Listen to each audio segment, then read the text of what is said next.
While Marvel is already planning its gigantic climax with the upcoming Avengers Infinity War, the folks at DC will soon assemble their heroes for the very first time.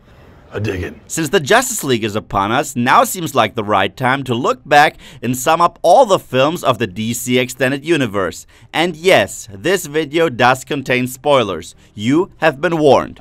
Oh, that's rude. We begin with a film that kicked off the DCU, Man of Steel, which came out in 2013. The destruction of the planet Krypton is imminent. The drilling for resources has damaged the planet's core, which is why it is no longer stable. Krypton's core is collapsing. We may only have a matter of weeks. The Kryptonian scientist and chief advisor to Krypton's Supreme Council asks for permission to be in charge of the genetic codex, something the sinister General Zod is also after. The meeting is stormed by the rebellious Zod, who has the individual members arrested and turns on his old friend Jor-El. This council has been disbanded. On whose authority? Mine.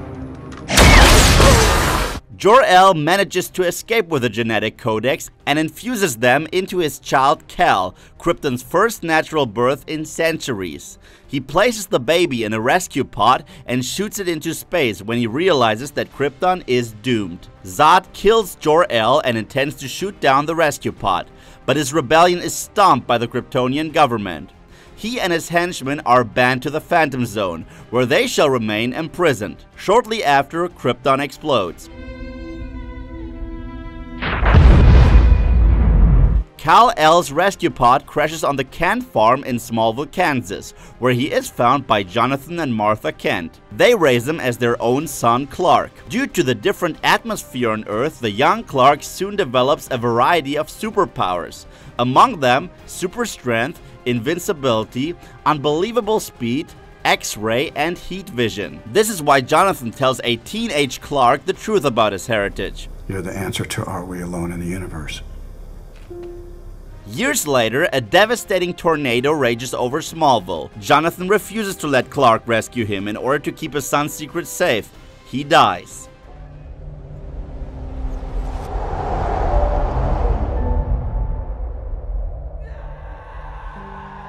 Burdened with guilt, Clark begins a journey in order to find purpose in life. When a Kryptonian spaceship is discovered in the Arctic, the Daily Planet journalist Lois Lane decides to explore it.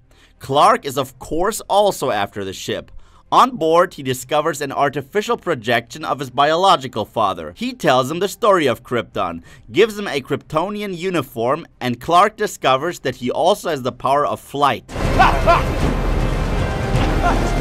With this newfound knowledge, he returns to his mother Martha. But Lois Lane has been following him.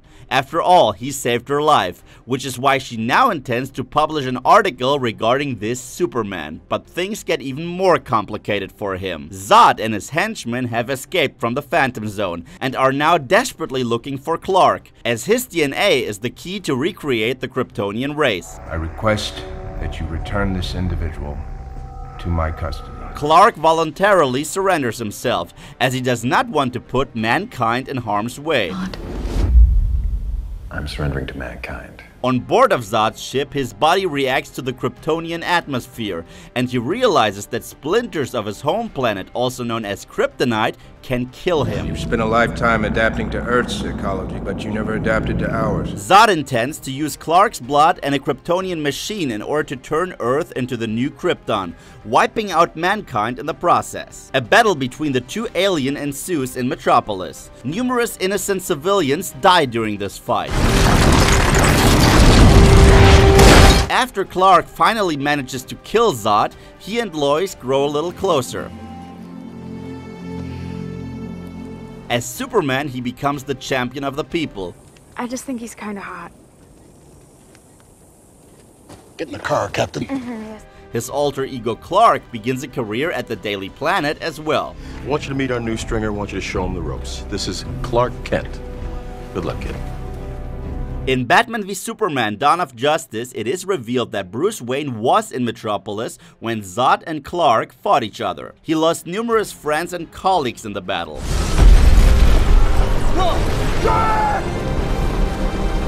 Bruce Wayne has also an alter ego, Batman. When he was still very young, his parents were shot right in front of him. Since then, he has emerged as the Dark Avenger of Gotham City. Do you bleed? As the Batman, he takes the law into his own hands. That does not sit well with Clark, who starts to investigate in Gotham City. Wayne, on the other hand, intends to kill the Kryptonian, since he fears the destructive power of the alien. He has the power to wipe out the entire human race, and if we believe there's even a 1% chance that he is our enemy, we have to take it as an absolute certainty. The extremely rich Lex Luthor has his very own plans. He wants to prove that Superman is flawed and therefore not a godlike figure. Because God is tribal. God takes sides. No man in the sky intervened when I was a boy to deliver me from Daddy's fist and abominations. He has some innocent people killed and their bodies burned in order to frame Superman.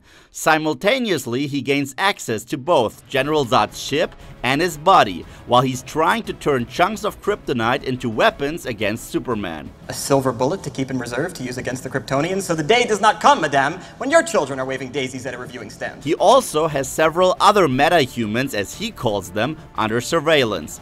These exceptional beings live among us. Among them are Diana Prince, Arthur Curry, Barry Allen, and Victor Stone. A picture from World War I makes Bruce realize that the beautiful Diana is much older than originally assumed. He also has a vision of a devastating future, in which Superman has turned evil and Darkseid's parademons have made their way to Earth. Shortly after, he is visited by a time-traveling Barry Allen in his Flash suit.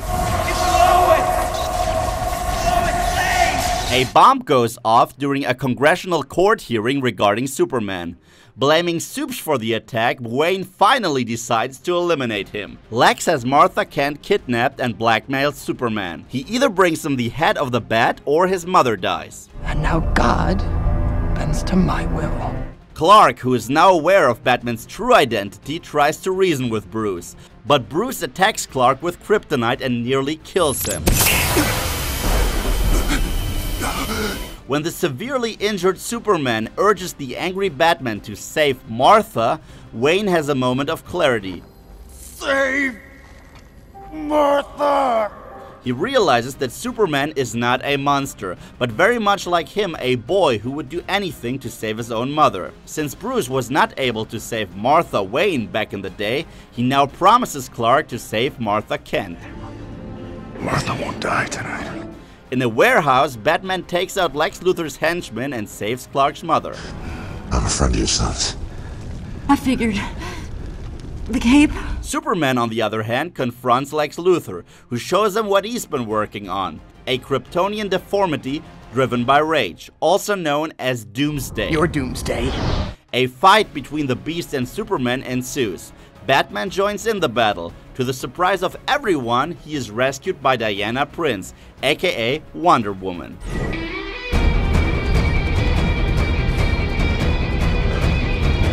The fight ends with Superman sacrificing himself. Thus, he and the monster both die. Lex Luthor is taken into custody. In prison, he is visited by the Batman, who has him transferred to Arkham. I arranged for you to get transferred to Arkham Asylum in Gotham. I still have some friends there. Lex Luthor, however, has already contacted an intergalactic conqueror who is now on his way to Earth. And he's coming! During Clark's funeral, Bruce convinces Diana to assemble the other meta-humans in order to be ready for the upcoming battle. Help me find the others like you. Perhaps they don't want to be found. After the funeral service, Clark's casket starts to move, which is why we will soon see Superman again. And now let's talk about Suicide Squad. After the death of Superman, the government demands a failsafe in case of another supernatural or alien attack. This is why Amanda Waller assembles a team of criminals who are forced to do some good. The team consists of the excellent assassin and marksman Deadshot. Pleasure doing business with you, Angie.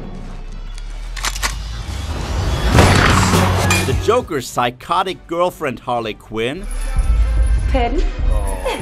The Australian bank robber Captain Boomerang. Welcome to the party, Captain Boomerang. The reptile-like Killer Croc. I'm beautiful. Yeah, you are. and El Diablo, who is able to conjure fire but refuses to hurt anyone since he accidentally killed his own family. God didn't give me this. Why should he take it away? Another asset of Amanda Waller is the Enchantress, a powerful witch who took control over Dr. June Moon's body. She appears whenever June speaks out her name. Enchantress.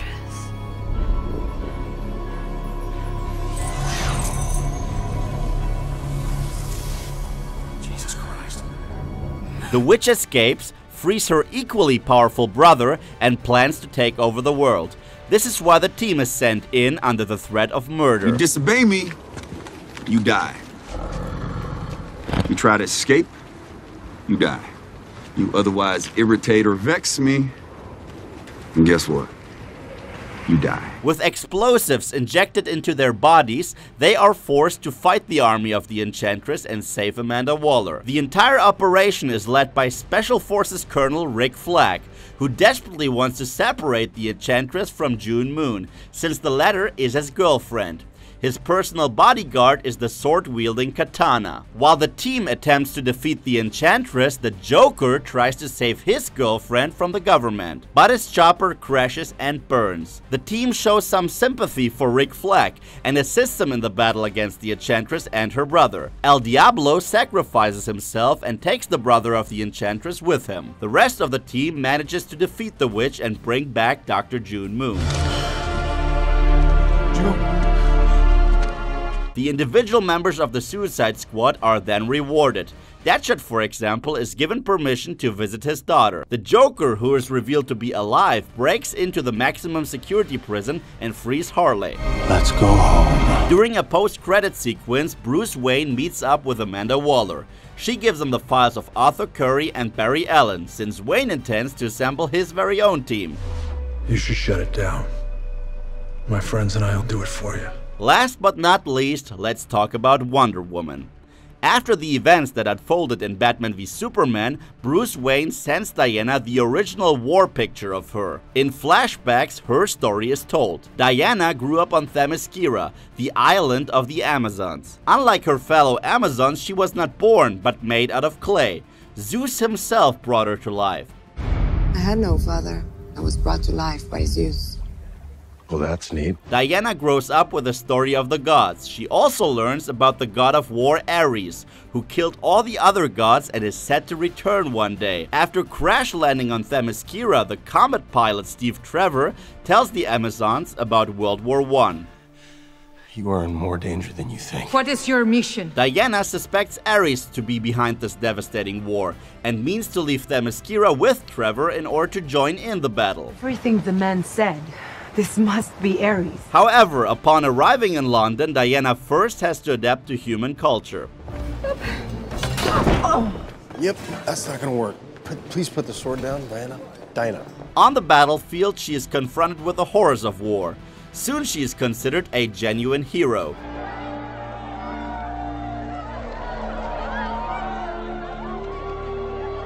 In a surprise turn of events, it is revealed that Ares is not the suspected German General Ludendorff, but Trevor's superior, Sir Patrick Morgan.